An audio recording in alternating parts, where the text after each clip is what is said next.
Good morning, people. Good morning, good morning, good morning. Good morning out there.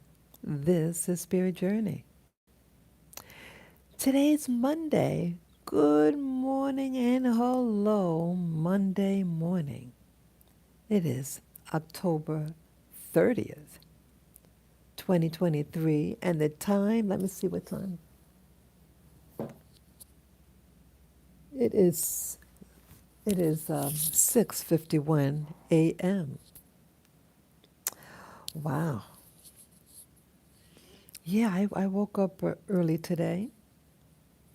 And yes, the gang is here with me. We're all doing well here in bed. Yes, good morning, viewer. How are you doing this morning? How are you doing? I hope all is bright-eyed and bushy-tailed with you. You know, it is raining out there. Yes, it's raining in the city.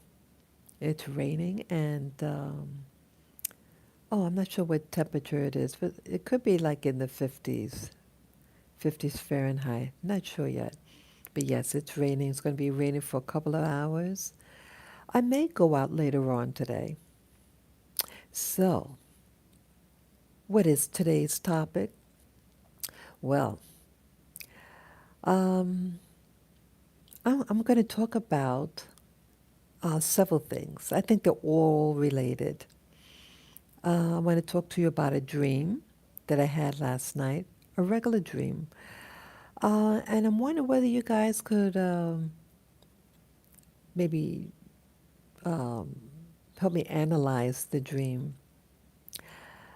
Also, want to talk about society, societal uh, situation that I experienced the other day was last week, and it seemed to be tied in to a video that I just watched by uh, this YouTuber called the Doctor of Common Sense. He shows things about what society is doing. Um, yeah, I think it's all tied in. But one thing I want to say up front, this is not a video to uh, vilify a particular demographic, but that it's representative of everything. But this is the package that it came in, but it could happen anywhere. It's more about society, the minds of the youth. And yeah, I think it's like an awareness of things that I'm noticing in society. I think we all, especially the past 3 years. And it's just a sign of the time. And I think it's crying out. So let me begin with the dream. Um, I don't remember where I was I was walking somewhere. I think it was inside some type of building. It was a public space. And I was wearing pants in the dream, these baggy pants, like a sportswear, like camping pants. It was yeah, because I recently did buy these what do you call cargo pants. They're real comfortable too. Well, either way, I remember I was walking in the dream, and I see a young boy. He was a preteen, and he was a black child, a male, and he's in front of me, and then he reaches his hand to my left pocket in my pants, the front left pocket of my pants. Now he didn't put his hand all the way in there, but he reached, very quickly reached his fingers in my pocket And evidently, what was inside the pocket was, I guess, close for him to reach, because when he lifted his hand up, a big wad of money comes up. And I yell at him, "Hey, what are you doing?" And then he runs off. And I run after him. And I remember my running, like, I mean, this little kid could run. The kid came up to like my waist, about my waist height, between my breastbone and my waist, around that. And he had like a mischievous spirit about him. And I wanted my money. So I was chasing him. And um, in the dream, I'm thinking as I'm trying to get him, like, don't give up, keep trying to get him, because I felt like giving up. Oh God, I don't want, I have to really chase him. And yeah, I don't want to chase some child. But I kept on, but that it was going through my head about chasing this fool. But I do get him. And I mean, I just remember I grabbed the money or something. I'm not sure. I think I might have pulled it out of something on him. Either way, I retrieved the money. And when I lifted it up, the money, it was more money. Like, it was like money could come in like in a pack. Like when you go to the bank, when you see on movies, like they have bills and it's wrapped in this thin band of paper. Yes, good morning, Vera. Good morning. Yeah, so it was two packs and loose bills. There were bills, and I think one of the packs had 20s in it. I forget what the other. I think I could have seen a 20, but it was two packs. I know there were different denominations, and the loose bills. I was saying, wow. um, I was surprised. I'm not sure what provoked that dream entirely, um, but it had me concerned, and I'm concerned that why that particular person was chosen in the dream. Like, why I would love to see in my dream something positive with uh, the black race that I'm a member of. But again, it's a dream, and uh, what does it mean? The money that here I was able to get back and some. It was extra money, and I was thinking, yeah, when I saw that it was more money than what he actually took, I said to myself, well, I'm keeping this. He came up to me. He went in my pocket and stole my money, and I was chasing him. And I think in my head, I'm thinking, because when you're dreaming, you can still think as you're dreaming, and you're and reasoning what's happening. I say, this is mine. I was thinking. But yeah, he was just a mischievous, spirited kid. And actually, like last week, I had gone out with with my stroller, with my little babies, my little fur babies. They were in the stroller. I was on my way home, actually. Yeah, yeah, yeah. That's right. Wait a minute. Let me think. No, I was on my way out. That's right. I was on my way out, and I was on what street? What avenue? I was on a major avenue. Um, yeah, it could have been that infamous street. It could have been Broadway.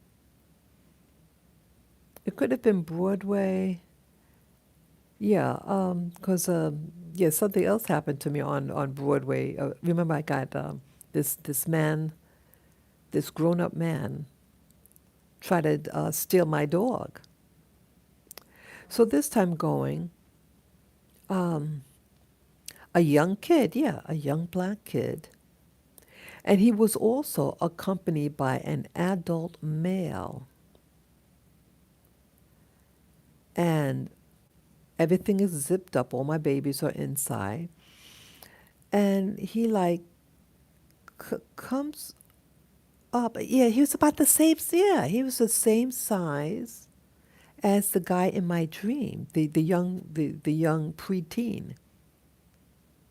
Yeah, maybe it was the same person, but definitely the same spirit. Yeah, the young preteen was with an adult male who could have been maybe in his 30s. He was the adult male was very tall and slim, but they're just dressed a regular urban wear, you know, just casual urban wear. And when the boy comes up to my stroller on the right hand side, and he gives like a growl, like he's trying to act cool, like a ah, like that, and he gestures with his hands by the screen because the stroller has like a screen on top, and he's looking down and does that, and then he walks away. I was angry. I was I say, hey, get away. And the thing is, he looked at me before he did it. He looked at me, and then he does what he does. And then I looked up, I see that he's with an adult male that's not supervising people. Here I'm a black woman. I'm old enough to be his grandma, minding my business in broad daylight. Yeah, there was like, what time was it? 12:31 p.m. in the afternoon. Okay. It was a beautiful day. It was beautiful. Yeah, it was Friday. That's right. It was Friday when this happened. Yes, Friday. This past Friday. What makes people, individuals, do foolishness like that? Why would a young black kid? Now, the neighborhood is filled with a lot of everything, every demographic, a lot of locals, tourists, uh, migrants, and young black boys are very few in my community. Young black children, black American children. And here, it's not all that many black women minding their business, doing stuff. What makes them do that? Um, no sense of community or right or wrong. And the adult man that was a couple of feet away from him was just oblivious to everything. I mean, it happened quick. I mean, he didn't reach his hand or anything, but he gestured. He walks up and goes, like that, and just walks away. What makes a child, see, it's anger. There's anger out there in the black community. Uh, Not even showing a sense of community to me, wasn't like a lot of black people around me. I mean, the area is very diverse, extremely diverse, a lot of energy in this particular part of town. The shopping area, heavy commerce. The kid didn't look hungry or anything like that, but he had a hungry soul of something, a spirit behind him of future thuggery, a future criminal. The same spirit in the dream. Maybe that's why I had it, because it was just Friday that I had that incident with the boy, preteen. And it's aggression. It's aggression. And the boy in my dream that I had this morning pickpocketed me, my front left pocket, and I have to chase him. I'm glad I got my money back. I'm glad I persevered. I said, I'm tired, but I persevered. I got more than what was taken from me. But I think I think it's telling people. People are imploding. Thank you for the thumbs up. Good morning, good morning, good morning to you all. Yeah, I'm just explaining about a dream that I had and an incident that happened to me this past Friday. I'm seeing now that there's a correlation.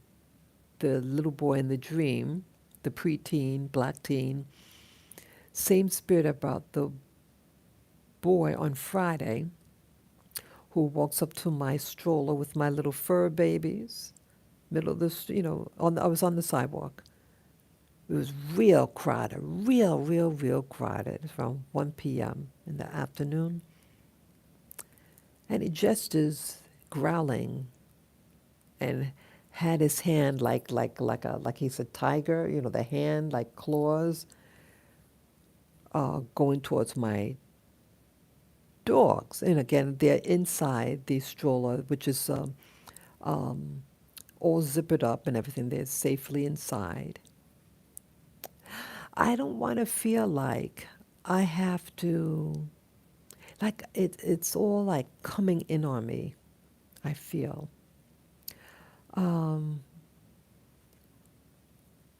It's like the more I feel like I have to protect myself and my family, sometimes, people could sense, I'm going to put it out there because it is true. I have to watch what I do. When you're dealing with people who are of a deprived mind, a criminal mindset, a ghetto mindset, they only respect violence and aggression. And when you try to protect yourself, like trying to be super careful, what you're doing, and super protect yourself, super protect your children, what I'm getting at? This is a spirit of fear. It's perceived as fear and vulnerability, and so you overcompensate, but it's seen though as fear. And fear amongst predators equates to vulnerability, and that's what they feed on. So yes, I have my little babies in the stroller, and some people want to F around. This is signs of the times here within my community. It's very few black children, young, preteens, that are in the area. And even though there was an adult male a couple of feet away from him, because he went with them, there is no real control. And I feel that this predatory behavior is being encouraged. So when he's going to single me out, one of the few black women there, I'm a local woman in my community, a local black woman, been here going on 21 years, this neighborhood. And yet, to have invite this type of behavior, I mean, not that I'm invited, but this is coming upon me. Why? I think it's very interesting. And just a moment ago, before I did this video, because I was thinking what I should talk about today, because I know I just wanted to talk. Yeah, and it's raining out there. And Yes, sunrise will be in a few minutes. Yeah, like in 15 more minutes. So anyway, yeah, just before I started this live stream, I saw this video with this YouTuber called The Doctor of Common Sense. I used to watch him a lot, and then they pulled his channel. Yeah, he was real potty mouth, and then he's back on, and now he does like commentaries of things that happen in society, and he has a rough mouth, but he's has now he puts in a little bit about Christianity, like he talks about God, he tries to do like consciousness, to try to awaken people how they're deprived, and I mean that's just what he does now. But he shared a video of a news event, and this was a teenager, a black teen, male, and it also he's wearing the colors black and red. That is a war color. Black and red is war colors. He's 19 years old, and he's in a like a park area, and it was a pathway, and he thought that to get views on his social media, hey, I know, I'd be a black teen, and I'm going to run up to a white man and punch him in the back of the head when he's not looking. He did this twice. And the, what do you call it? The camera crew, I guess he posted this video, and the news report, they were able to track him down somehow.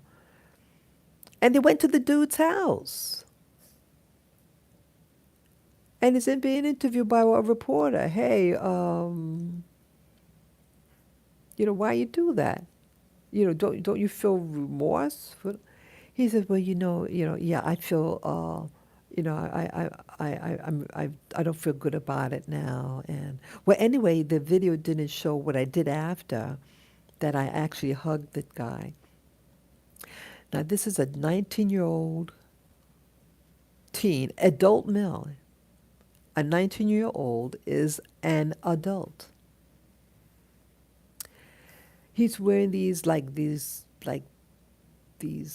braids or something. I've seen someone wearing a hairdo, like the sides and the back of his hairline is shaven off, and only the hair is on the top, and he had these like braids or dreads that's hanging down a little bit over his eyes.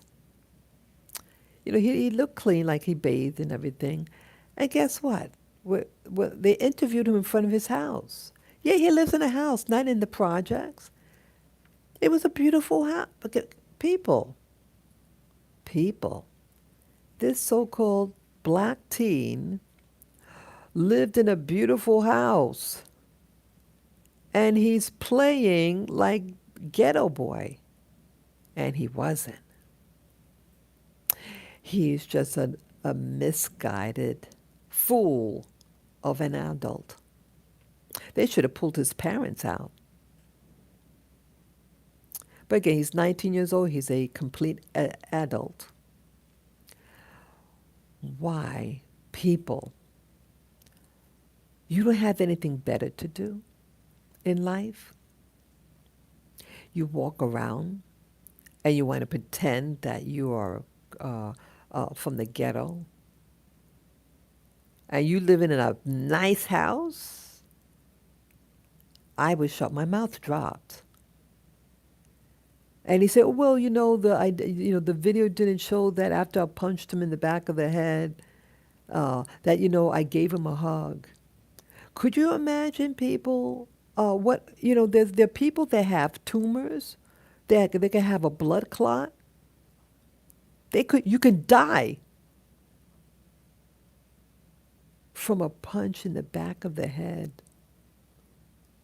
You can fall on the ground and your head, come on, people.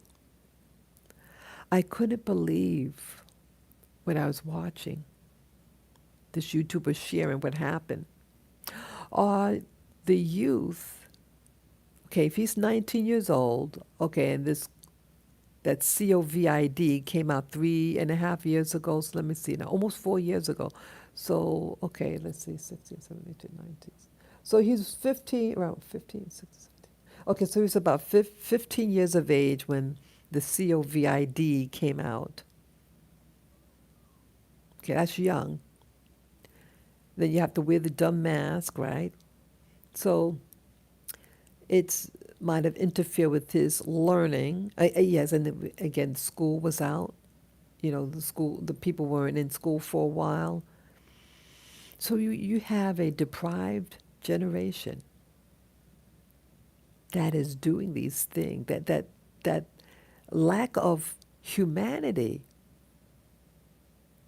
And he's not living in the slums. And he has nothing. See, I think, see, the media also is like promoting victimhood of us against them, that those are the bad people, and we're the good people. And then the good people become bad people because they start to attack other people because they're so called bad. Wow. This is something else. And so, what you thought in the past that the reason why you have young black kids doing crime, they're just bored. They're bored. They sit behind their computer, mesmerized by the potential wealth that they think they can get. Because now, they don't want people to go to a 9 to 5 job. So you create your job at home, and there's what they call social media. And they're thinking, wait, and again, the computer, it's addictive. Now, I used to have a TV set. I grew up in a, house. We had a TV set, like many people, and I used to watch it. But I never had some of the symptoms that I get sometimes when I watch. It's the computer versus the actual television set, old-fashioned television set. Even cable TV, it didn't give me these some of the symptoms I get sometimes. But a computer, whether it be, a laptop, desktop, or even the iPad or your phone, smartphone, it's something to these devices. And it causes anxiety in your body. Sometimes you might feel nauseous. It's something about these devices. And if you have these kids that are on it, and again, they're young kids, and they're watching it, here I'm an adult. What is it doing to little children or teens? It's making them aggressive and not care. It's sad. I mean, oh, I hope they arrest the kid. That is an assault. And he bragged about it on camera. See that they don't care of the repercussions of their behavior. They don't care. They don't see that there's going to be consequences. There are consequences for our behaviors. So now let me compare with something. Okay, so this is the Western world where I live. The dream that I had of being, pickpocketed by a young person.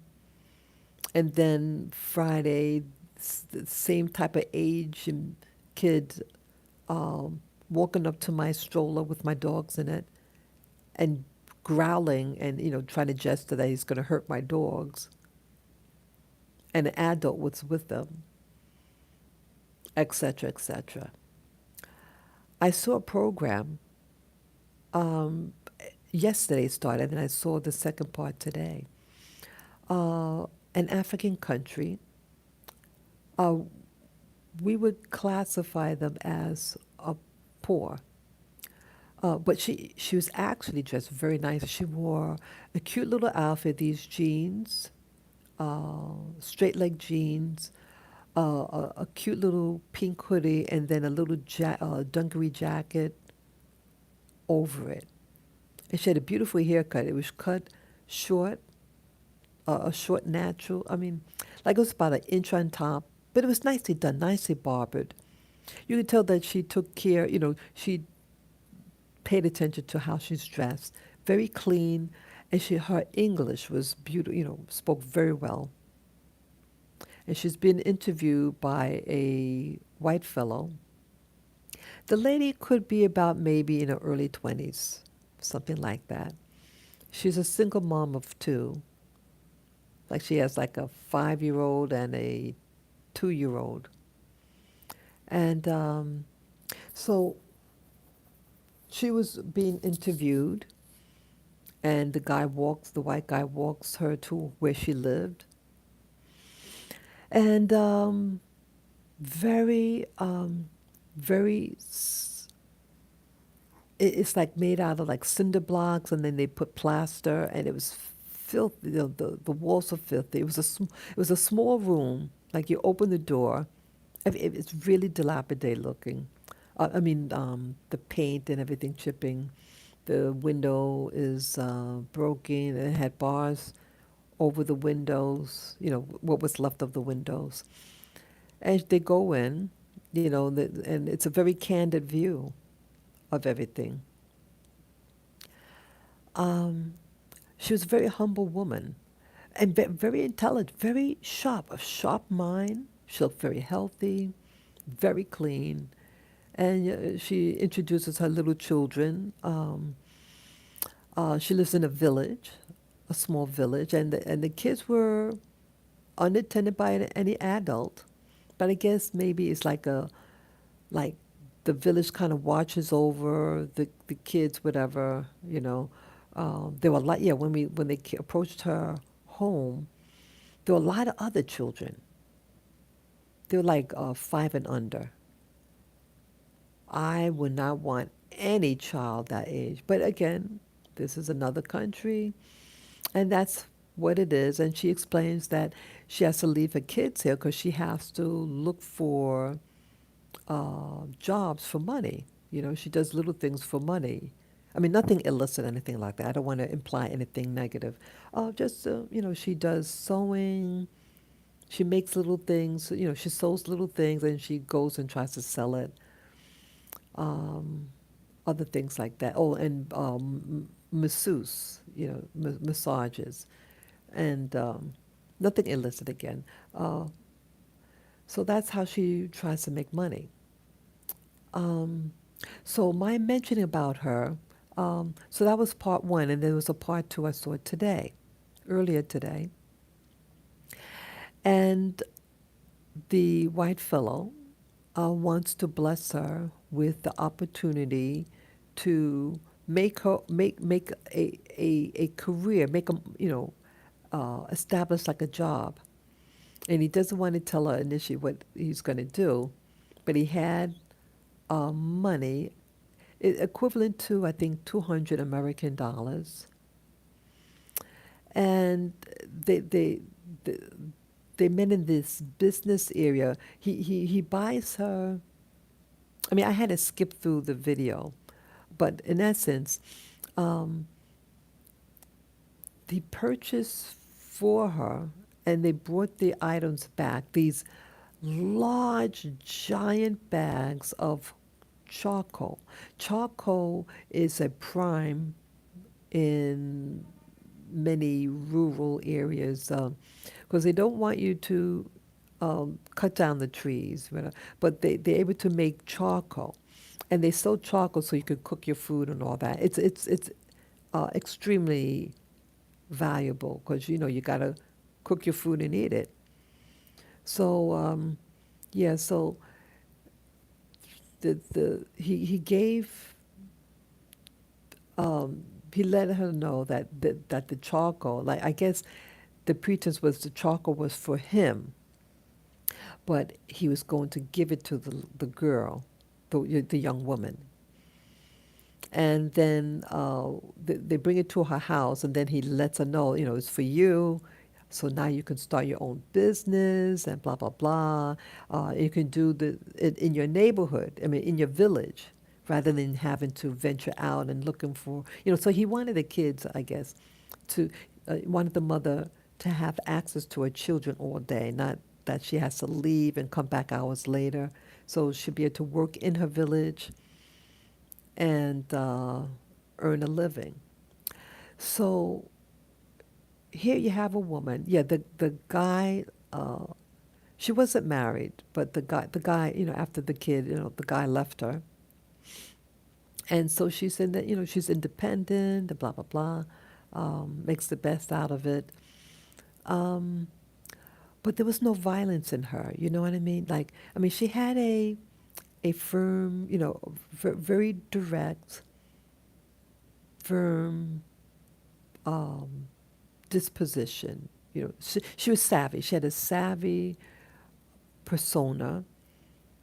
And I guess that would make anyone savvy when you get abandoned by your boyfriend, living with two kids.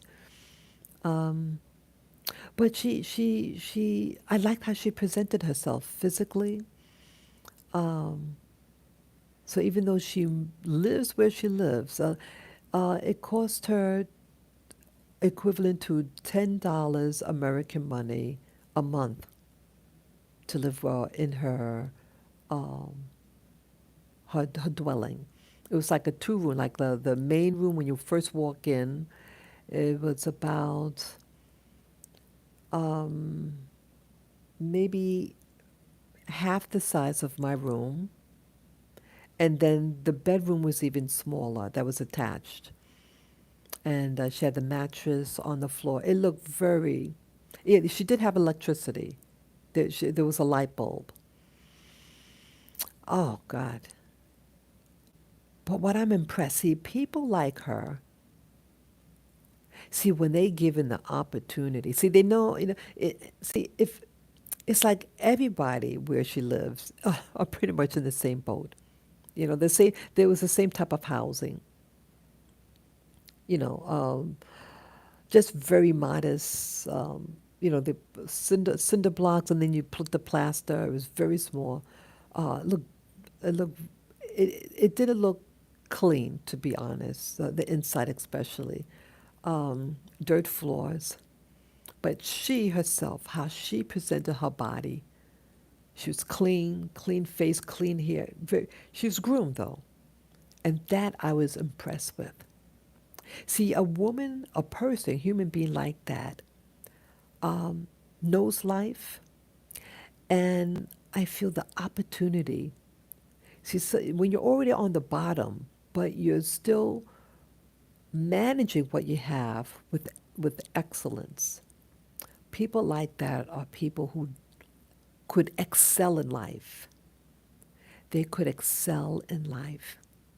Do you think, people, do you think this mother, yeah, even when the guy, the white guy was there and talking, the mother made sure, hey, told the kids, you say hello to him. It was very firm. Give him a hug, say hello. Yeah, the mother wanted to teach the kids manners and to respect adults. That is the key, people. That is the key. Teach your kids to respect adults. Also to respect, respectful adults. Okay, the man was respectful, and later was to actually help her. He helped. He paid a month's rent for her in the first video. He paid 1 month's rent for her, and then the second visit to help her start her own business, so she could be self-sufficient. Yes, a woman like her, I perceive, you need to teach your children. When you teach your children when they're young to disrespect authority, to disrespect their adults, you're in trouble. You are in trouble. These kids will have a more balanced life. See, it's not about how much money you have, it's what you do with what you have. And I thought that was amazing. I looked at her. See, when in the video, for part one, you just see them walking up this path with a whole bunch of other people. And there are a lot of kids. It seems like in Africa, there are a lot of little children. And they're strong and healthy, and they're not fat either. And how they have this endurance to go up this hill was amazing to me. But they have discipline.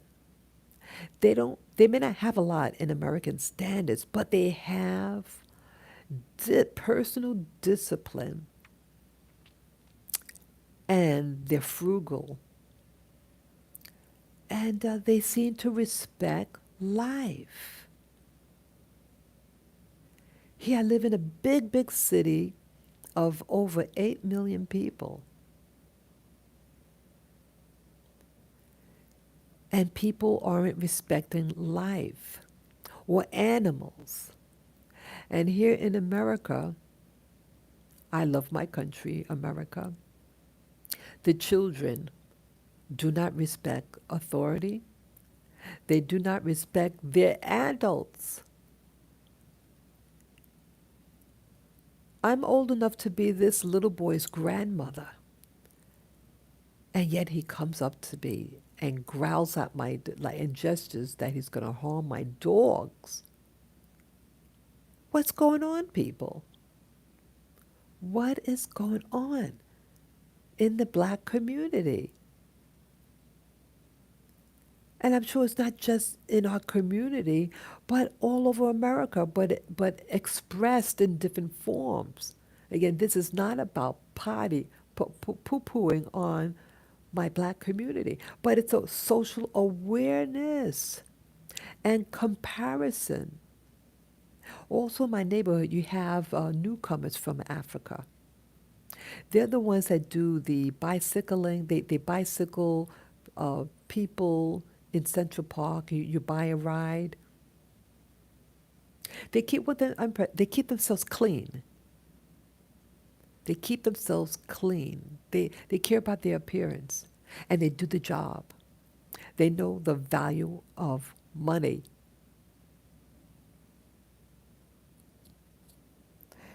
Here in my country, we don't know the true value of life because everything is throwaway. You throw away everything. You throw away your food. You throw away, you buy a device. Okay, it lasts for about a year and you throw it out. Disposable society. That's the word I'm looking for. Disposable and disposable people. Could you believe that? People, there is still time. There is, yes, good morning, viewers. Good morning. Yes, there is still time, people. There is still time for you to teach your children about love and respect, about self-love. We have money. These kids, like the kid, the 19-year-old that sucker punched white people because thought it was funny, and to make clicks, which clicks represent money, right? So he's working for money by doing something foolish. What if someone walked behind him and punched him in the back of his head and said, "Oh, let me give you a hug now"? People, this is outright stupidity. Stupidity. And that stupidity, what if it was an undercover cop that he sucker punched? And what if someone turns around and shoots him? See, he looked for elderly white people, older white people. If, if I would have seen the white guy shoot him, I'd probably clap. See, fools deserve what they get. Thank you for the thumbs up, people. See, fools deserve what they get, regardless of race. It is not about race. But yes, I'm a member of the black race here. And If they could, if a young boy, a preteen, could go and approach me and with no provocation trying to thug my dog, little doggies, what if I had a weapon and use it against him? You gotta be, no, I'm not promoting violence. I'm not about violence. But what if? See, they try to size you up, but some people are, people misread. They say, oh, that looks like a such and such. Oh, you can bother those people. They don't do anything. Well, let me tell you something, people. About 40 plus years ago, yeah, I'm dating myself. Yeah, I was a teenager. I forget what year it happened, but I know I was in college. I was, yeah, I'm pretty sure it was at least by 1980. There was a man called Bernard Getz. This was on the train, and the trains back then were very seedy.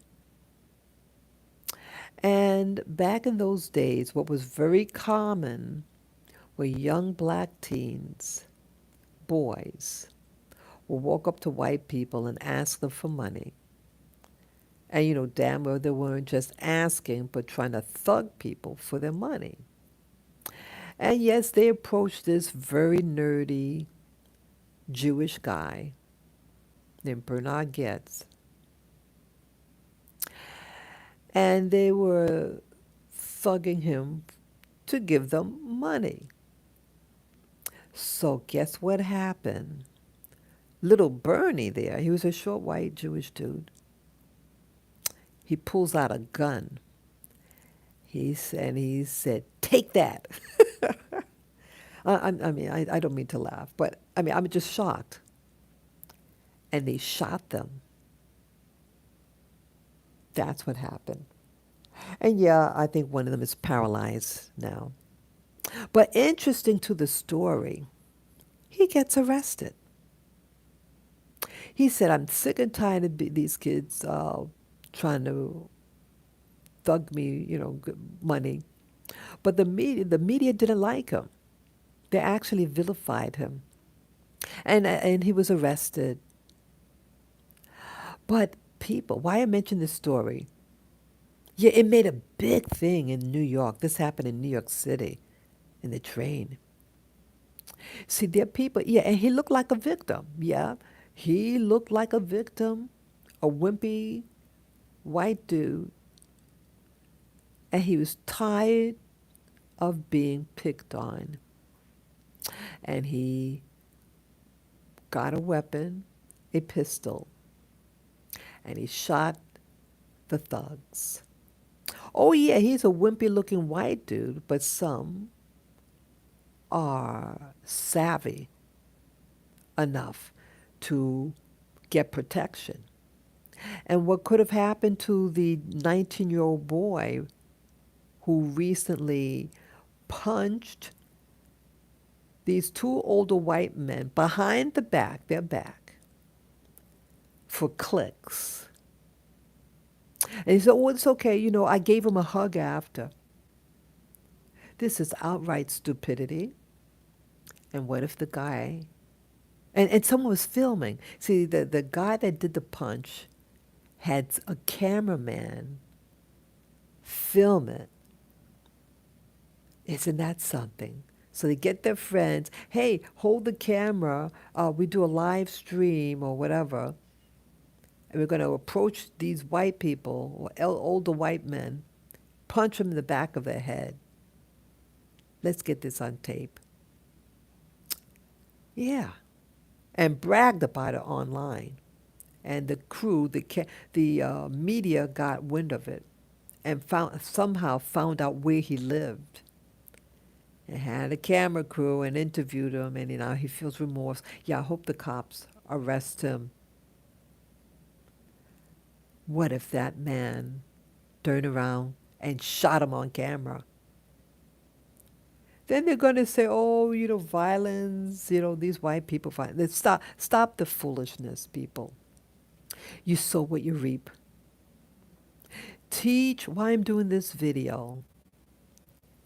It's about safety. I'm always about safety. I'm not promoting violence in any way, but there's consequences for our behavior. We're becoming a laughing stock. We are a laughing stock to the world. If you add all the money, revenue that Black America has, we're richer than most nations out there. We're richer. If you add up all the money we have in our pocket, we have more money than some countries out there. We're just not utilizing it for our benefit. And here I share about a video I saw this morning and yesterday of a young Black woman in Africa. Two small kids, maybe 5 and 2 years of age. Lives alone in this little shack, cinder block shack, filthy. And she goes out to make money.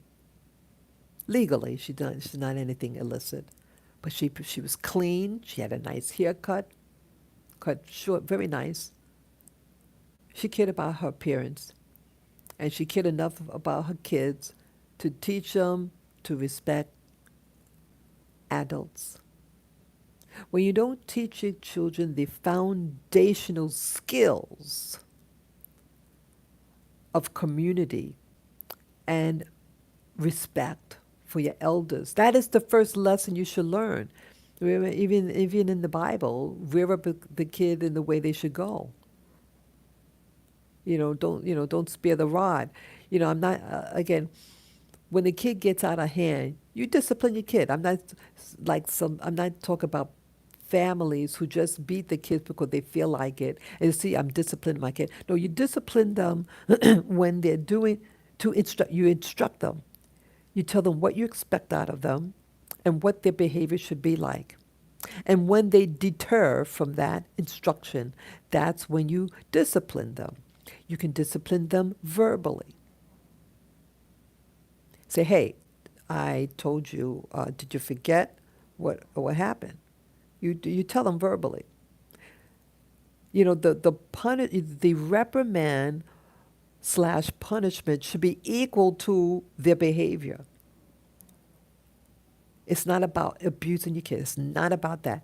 You address the kid. Every kid has their own, every human being has their own level of understanding and what works for them without abusing them. You know what I mean? That's what I'm talking about. So it's reflective because, see, this 19-year-old who did a sucker punch. Yeah, I heard about these sucker punch a couple of years ago. And it happens in these city just like mine. What it taught me, what it showed me, what happened on Friday with the kid, the preteen, getting aggressive, trying to think he's macho, regarding hurting my little dogs. These are my dogs right here. Let me show you my little ones. That's Lily, Lilac, and Lavender. These are my babies. These are little doggies. See, when little children, this was a preteen, act like this to animals, it's something they have emotional issues. To hurt the innocent. And the doggies are in a little stroller, all zippered up. They're not bothering you, but you come over to me. I'm very sad about this. I'm very sad about the conditions of my community, which I love. And that I am not safe. I don't feel safe. We have all the amenities. This neighborhood I live in, we have all the amenities. Everything is close at hand, but we're imploding on ourselves. And also, what about a week ago, this a migrant's child? Yeah, my neighborhood also has those migrants that I told you about, illegals, and they're cramming them in my neighborhood. So when I went out on last week, it was real crowded than usual. And a migrant is walking past me, was already past me, but the kid was lagging behind and runs up and puts his hand forcefully in my stroller to pet the little dog's head. But, it was a little, I'm sorry, I moved my camera. It was another male child. So I turned around and said, hey, stop that. And the mother, was just, they didn't speak English. Mothers. So here, this was a Latin American mother, young mother. Boy was maybe about 6 years old. This aggression. These kids that are being brought here, you don't think that they're trauma, that they might be facing trauma, being overnight in a foreign country? This aggression. This got to stop, people. Yeah, the Americans here, it's like we're bored. We're behind our device, so we feel safe. You create a whole world in your head. Yeah, there are YouTubers out there who are making a lot of money, and you got to watch this. Hear this out. They're imploding on themselves. That was another video I saw. That you had so-called famous YouTubers who have millions of subscribers are having meltdowns, are doing things upon themselves. For what? We're gluttonous. We're gluttonous. We're fakery. Fake all those fake accessories. These hairdos, these makeups and lashes and nails and boob jobs, butt jobs, the bling bling. They're not poor people, but they're poor-minded. They're not poor people, they're poor-minded people. And they are imploding on themselves. This country is one of the richest countries in the world, the United States of America. And we are imploding on ourselves. We got an administration right now that people allegedly voted for because they didn't want to so-called vote for the bigot. Well, we chose a psychopath who sold our country out, who's selling our country out to the enemy. All these other things. We are imploding on ourselves. And so this video is about a wake-up call. This is a wake-up call for you to protect yourself at least. The hype with social media is fakery. They're creating a fake world and it's consuming them. They cannot relate to real human beings because they don't see one another as humans, just something that you could manipulate like on a TV screen. So they're assaulting one another because they think it's funny or they're bored. And again, these people are not living in slums. Hey, Black Rock. Good morning, good morning, good morning, good morning to you. Long time no see. Yeah. Yeah, this is what's happening, people. There's no excuse. We're bored. That is the problem. And I think it's something about these devices that I think are emitting some type of energy slash frequency that's causing irritability, depression, aggression. We're overloaded. Sometimes I feel overloaded myself.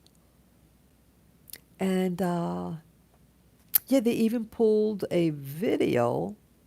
The video is almost 3 years old. They pulled another video of mine. They said against some type of community guidelines.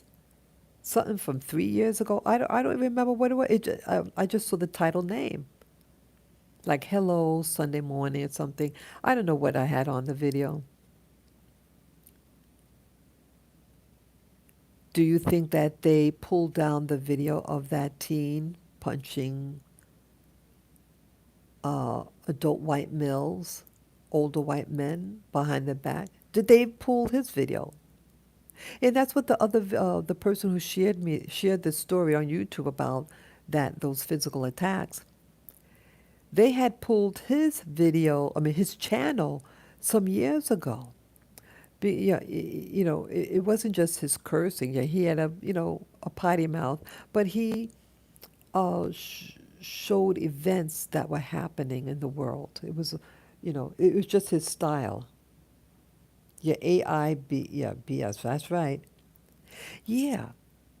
So they pulled his channel, and now he's come back, and he's not monetized. Yeah. So it's not just that they are pulling people's channels; they're also demonetizing. But somehow they're not demonetizing people who are promoting things that can kill you. There's one YouTuber, I'm not going to even give his name. He would go and eat and eat and eat. Now, he started out as a vegan. He was petite. And then, boom, he started what they call a mukbang, where you eat large portions of food. Now, this guy would eat junk food.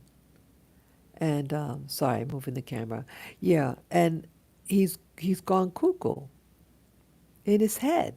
Because I was curious about it. I said, let me see what his first video was about. And I said, that's the same person? What happened? What happened, people? Yeah, it's something about the internet. The internet is different than regular TV because I used to watch a regular TV set back in the day. Yes, I was raised on television. Uh, but the, the, the type of anxiety, it's not the same thing. It affects my body a different, the internet affects my body in a different way. I mean, in a negative way. Television, it didn't have the same thing. It's something like, what's his name? BlackRock just said AI. There's something about AI. It's something evil about it. It's something evil. It's causing like a virus in your head. It's something that's not healthy. It's something not healthy about uh, these computers. And remember also, this was earlier this year. I shared about, yeah, it was a Hispanic family. They were from the Dominican Republic. They were like a little lighter than me. And they had a darling, darling little boy. He reminded me of someone who I knew as a child. He's about maybe 5 years old. And I was just thinking that to myself, oh, what a sweet little boy. He was right behind me. And then he walks over to, his mother. and the mother had those pouch bags, what you wear at your belly. I call it a belly bag. And he unzippers it and takes out the mommy's phone. The mommy put it back in and zipped it up. Well, he had a meltdown. He had a total meltdown. He punched her in the face, pulled was pulling out her hair, kicked her, and bit her. And when I tried to intervene because it was escalating, and I thought, being old enough to be this child's grandmother, that he would respect what I'm saying, I said, uh, young man, stop that behavior. I said something. I scolded him. Stop that. Don't do that to your mommy. Something like that. The little boy said, I didn't know little children know that type of profanity. He said such profanity at me. My mouth dropped. My mouth dropped. I said, I'm out of this. Yeah, we're waiting online. And then a Hispanic lady comes and intervenes and says something, and, you know, and he told her off, but not as bad. Yeah, and then when we go outside, because now, I paid my item, and we all go in the same direction, coincidentally, and that's when he's kicking, screaming. Oh, it's awful. It was a smartphone. And I got the impression because of the mother and the father was there. I presume the mother and father. Young couple, they're like uh, late 20s, early 30s. That he done this before, and so they don't know what to do. They never said no. They never verbalized, stop it, whatever. The kid just, wow. And even outside, you had adults, this African man, and they would try to go, oh, speaking, oh, but, trying to soothe the little boy, you know, and he wouldn't stop. And an old lady approached him, oh, and so he seemed like he liked the attention of being soothed, soft voice. It frightened me.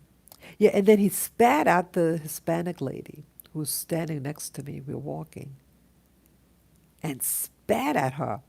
And he spat far, like he's done this before. I was horrified. Yeah, I shared that story when it happened. Yeah, people, something social. These smartphones, uh, whatever. I think most of the teens and the little young people, they have access to smartphones. I even see mommies giving their toddler, who's in what do you call it, the stroller, a smartphone to keep them quiet. Honey, when you try to remove that thing, they're going to have a meltdown and get violent. It is addictive. There's something addictive about these so-called smart device. They should call it a smart ass device. It's a smart ass because, see, it's hurting us, and it's in particular hurting the little ones. I've never seen this type of behavior. The technology is designed, people. See, they made you think that it was your friend. They're not your friend. And they're enticing you more to think it's your friend because they can make you money on social media. But this is a drug. This is the new cocaine, the new LSD that gets you highly addicted and has you do ugly things. Okay, BlackRock is saying vibrant colors is what attracts the children more than adults. Yeah, yeah, yeah. Thank you for sharing that. Yes, yeah, and the energies that it gives off. It's the touching. You're touching a screen. And don't you notice I talked about this also. They want you to touch the screen because the pad is a sensor. How I know it's a type of sensor because it responds to what you do. You can open something up, close something up, um, change the channel. There are sensors, and it's feeding off of you, I believe. It's feeding off of your energy. Why do they have what they call likes? Like it has a thumbs up thing. And I notice now some of the YouTubers are getting kind of aggressive. Press the like button. Press the like button when you come in the room. Press the like button. Come on, it's like an addiction. They want you to touch the screen more and more and more and more. And they say, oh, it's the algorithms. Oh, it's the algorithm. Excuse me. It goes beyond the algorithm. It's doing something to you and getting, I notice the YouTubers more aggressive. They're getting more aggressive, yeah. Yeah, thank you, Black Rock. He's saying, Black Rock is saying true.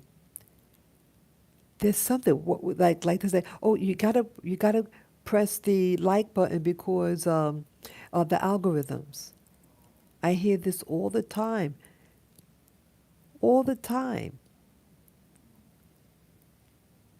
Why is this algorithm wanting you to touch? It loves you. Why does it want you to keep touching and touching and touching it? I'm really, it's just something about everything. And I feel like, I started YouTube in 2014. And it was innocent. It wasn't this channel,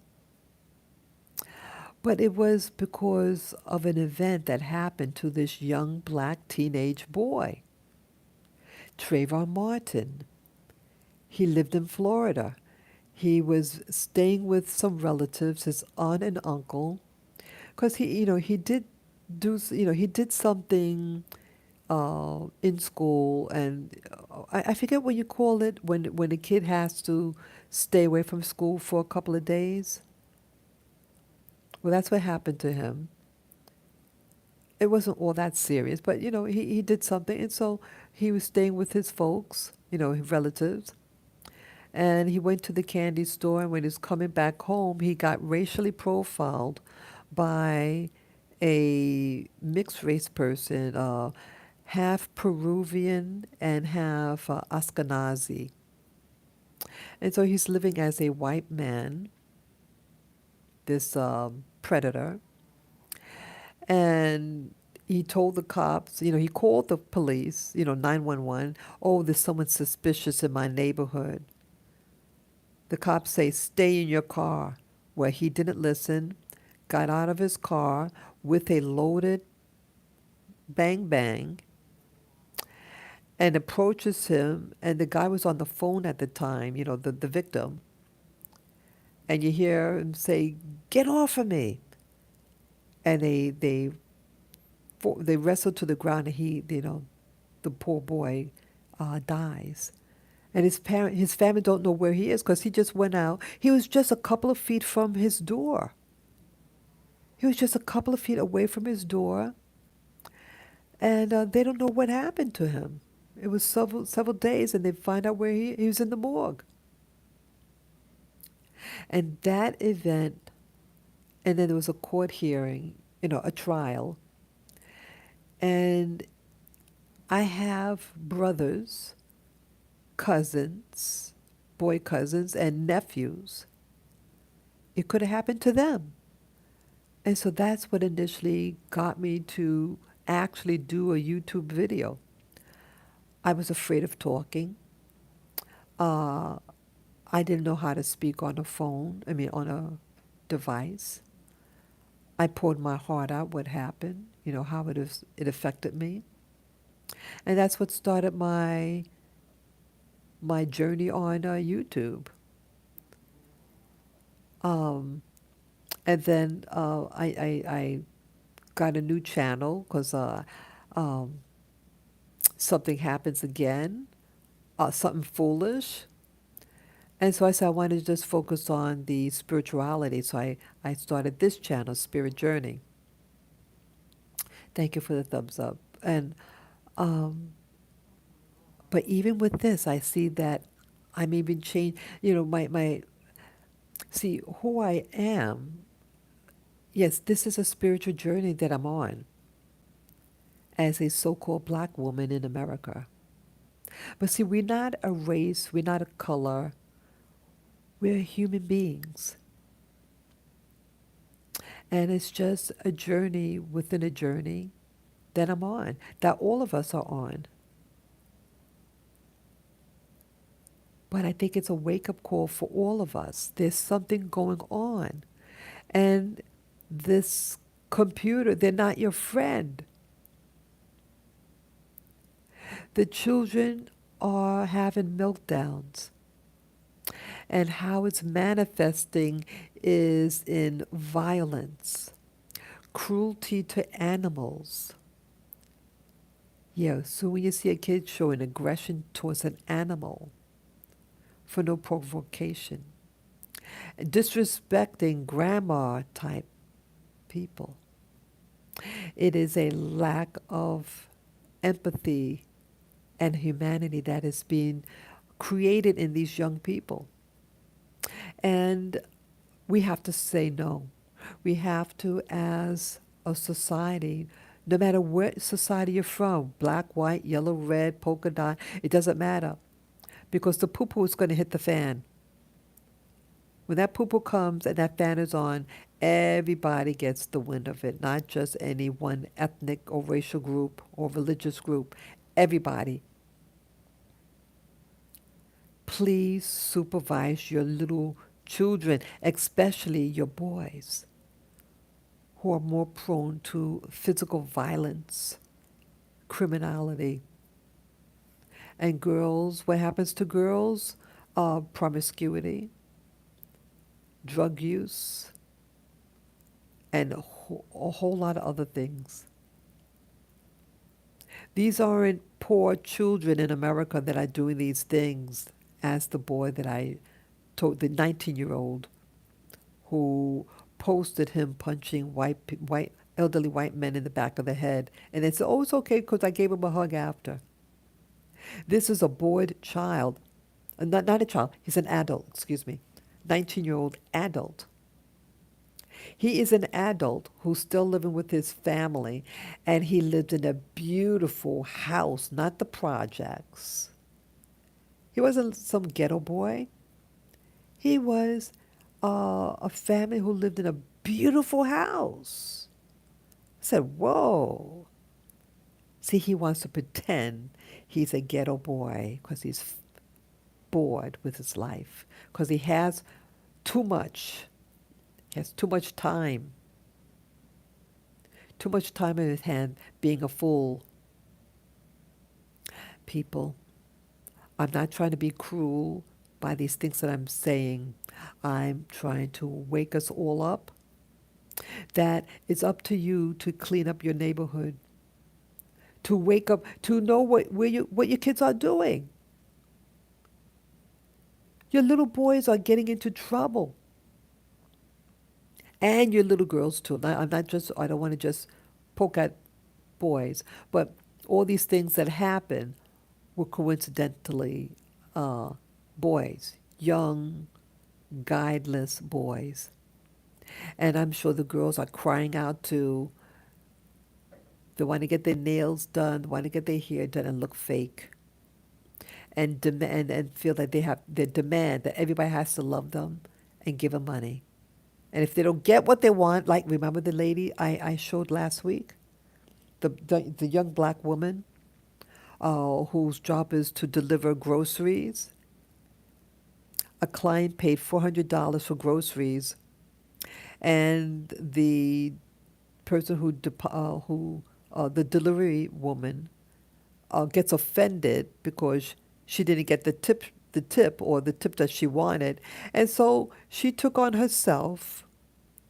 It's not her company. She took upon herself of a paying client and pulled away the groceries and brought them back to the supermarket. Hello, people. See that when they don't get what they want? Hello, hello, hello. Like the little Dominican boy in the supermarket who wanted the mommy's phone and had a meltdown because he didn't get what he wanted. And this was a well dressed kid, looked sweet, hair nicely combed, nice, clean little outfit. And just like that black lady, oh, you didn't give me my tip? Well, I'm taking back your groceries that you paid for. Yeah, I shared it last week. I shared it. The women are out of control and foolish, foolish, foolish. And these are all people from the black community that I saw, from my community. And we're not poor people. We got money compared to most nations. Yeah, Boo, she was a chubby woman. She had meat on her bones. She's not starving. The kid who did the sucker punch was living in a beautiful house with his family, his parents. Yeah, you got to quit this behavior, people, or else something worse is going to happen. Our nation is going downhill.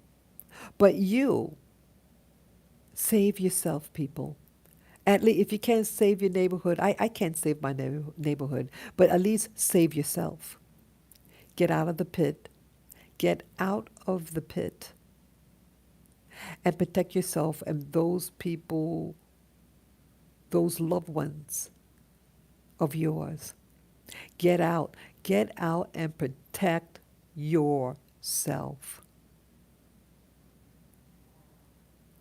I've been in this neighborhood for over 20 years. And it's about to explode, I believe. And I'm very sad. I love New York City, but it's lawlessness that is developed. Lawlessness, and they're targeting these so-called poor black communities because we're very reactive. We are reactive. Our energy is very reactive. And they rely on that because they feed on it. And they don't love us either. They have black people do evil things in social media. We're being used as Doberman pinchers, as hyenas to do evil for evil people out there who run the government. And then they're going to throw you out and discard you also. They don't love you either. They're using you. They're using the history of you and exploiting your history of despair and oppression. And now they're making you into the villain. But in the end, they're going to get you also. And they're going to destroy you completely. Wake up, people. Wake up.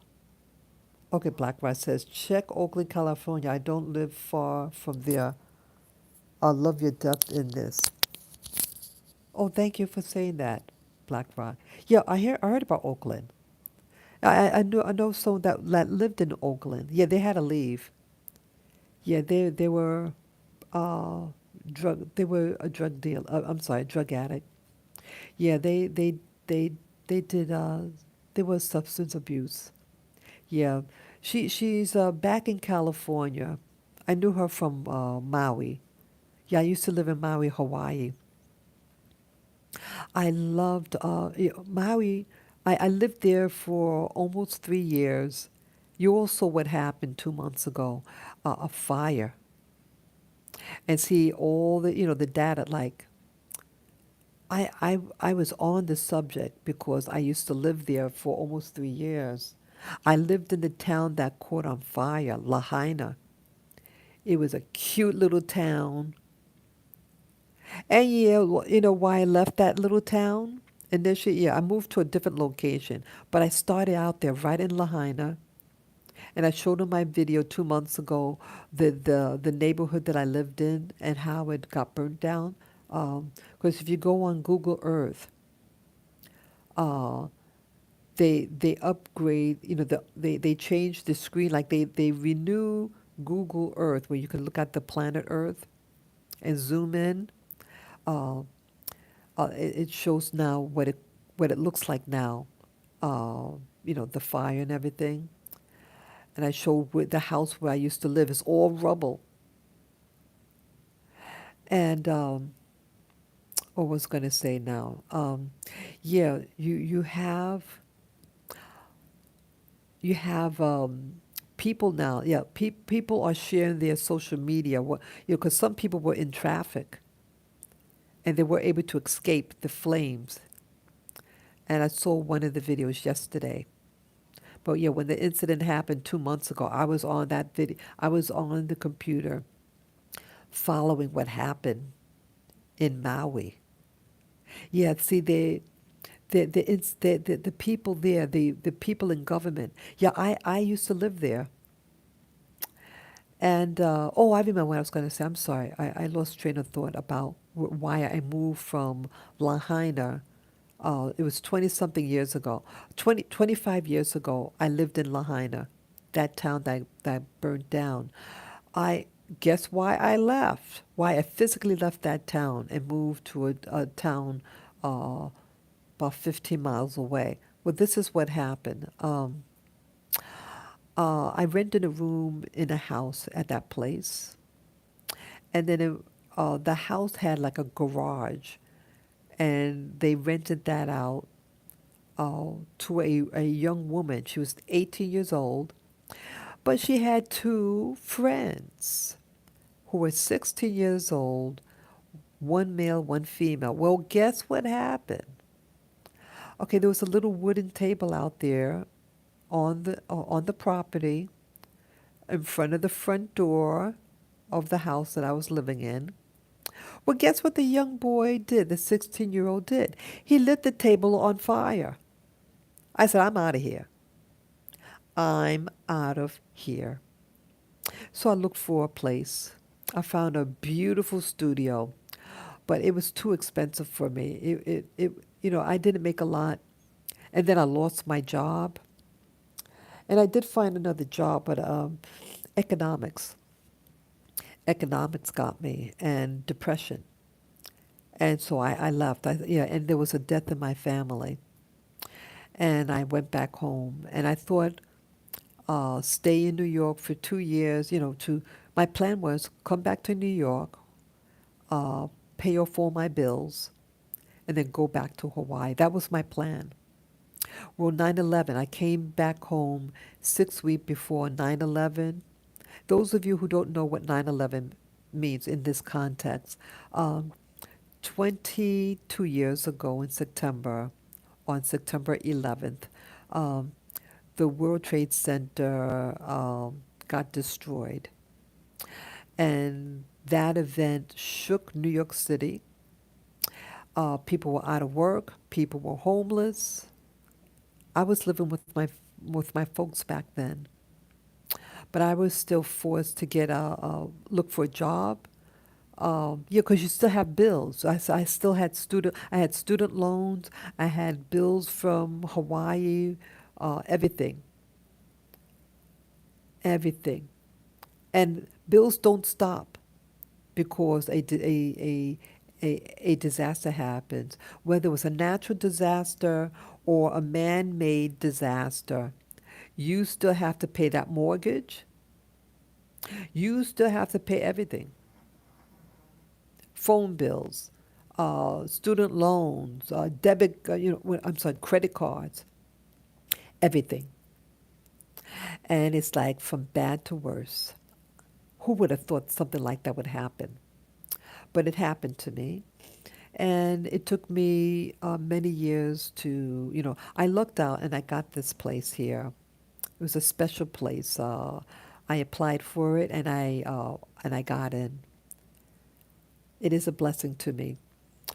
Um, so yeah, so in Hawaii, that town, I left Lahaina because a young local boy, 16-year-old boy, feels like he needs to, and where his friend lived, and just try to burn it down. He was playing with a lighter and he lit the table on fire. I mean, it didn't all like consume, but he put it on fire, part of it. I'm not going to live around people like that. See, you people, you have to, you have to discipline and instruct your children. You have to tell them up front the obvious, what you expect out of them. You tell them uh, to respect your parents, your family. I mean, your adults, your teachers, authority. You have to teach it. That's the one of the first lessons you should learn in life: personal discipline, and to keep your hands to yourself. And you have to teach them skills. See, they don't know what to do, and they're edgy, and their hormones are kicking in. You have to guide them, do something. But see, we're all busy, and that's the problem. You have households with, like I knew a girl from a woman from the Philippines, and you have in so culture that they have they had little kids. She was unmarried, but she's living with her boyfriend, the boyfriend's mom. She has two little kids, and she has to go to work. And she told me she has to instruct her kids to be real quiet and keep the door locked because the authorities might get you. Yeah, they weren't in school yet, and she was illegal. She was a nice guy. I liked talking to her. Then she had a meltdown. People. So I'm not making this up. So you don't have to make up stories. Just tell about life. She had a mental breakdown. Well, I got fired from that job. I loved that job. It was a real, really difficult for me at the time when I lost the job because I loved the job. I was in retail on Front Street where all that fire happened. And her boyfriend was uh, caught cheating with a friend, a female friend. She had a mental breakdown and she tried to eliminate herself. And so when I bumped into her, I was in the library, and then she comes up to me and she was weird. She was acting weird, and it sounded like she was sexually propositioning me. I wonder, what the hell is this? So I go away. I said, excuse me, and I ran out and I went on a payphone. I said, hey, so-and-so. I called my old manager. I said, hey, so-and-so is in the library with me, and she's acting weird and this and that. What's wrong? Oh, she tried to commit suicide because her boyfriend cheated on her and blah, blah, blah, blah, blah. My mouth dropped. This was a normal Philippine woman. We're in our 30s back then, who had two young children, ages maybe 5 and 3, something like that, little kids. She was a hardworking woman. She spoke English well. Um, and the job liked her. They decided to relocate her to another island in Hawaii to live near her sister. And that was also where the breakdown was. She was afraid to leave because she thought she'd be deported, and I was trying to convince her. I said, no, once you're in Hawaii, they're not gonna, you're free to roam. Just go, take the plane ride or whatever. It's okay. But she had a meltdown. See, this is reality. That people are harming one another, and people are reacting to what happens to them. The stress is too much. You have to discipline your kids. And you can't leave your children unsupervised. But it's happening because families are forced, because single moms, kids are left home alone, and they get into trouble. They get into trouble. That's what's happening. They get into trouble. But there's still hope. You say to yourself, and I have to talk to myself too, that enough is enough. Enough is enough, people. You have to save yourself, at least. You need to talk to your children, the people who are important to you, or your spouses, or your people who date. Hey, let's cut it out. Do beautiful things together. Maybe have a nice sandwich or a nice salad together. Sit down at a park or something. Eat something nice. Eat some fruit or banana. Just chill out and say we're gonna get away from all this nonsense. We're gonna act like human beings. We're gonna be sane. We're gonna stop doing drugs and all these addictive things. You need to save your family, save your children. And if you can't save them, people, you, like myself, may have to leave. You may have to leave them. And that's very painful for me to say that. Very, very painful. And I think that's partly why I'm a little down these days, because the reality that I may have to leave the place that I love is out of hand. Children, young boys, aggressive young boys want to hurt or steal my dogs. These are my babies. These are my babies, people. These are little dogs. They want to hurt a fly. And slowly, it's like encroaching on me. And I feel like, where am I going to go next?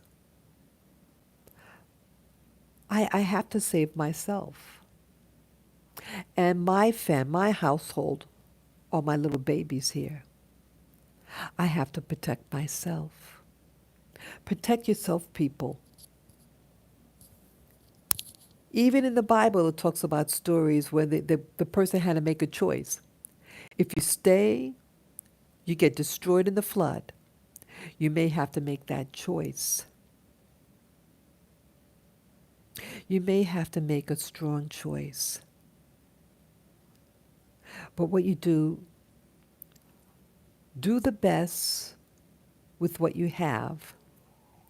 And if you make a mistake, maybe you make the wrong choice. Maybe I made the wrong choice.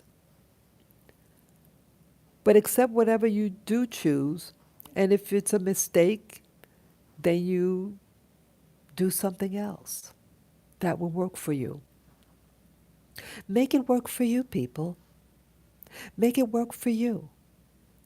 If you can't fix that kid of yours or your society, you may have to just leave it all behind.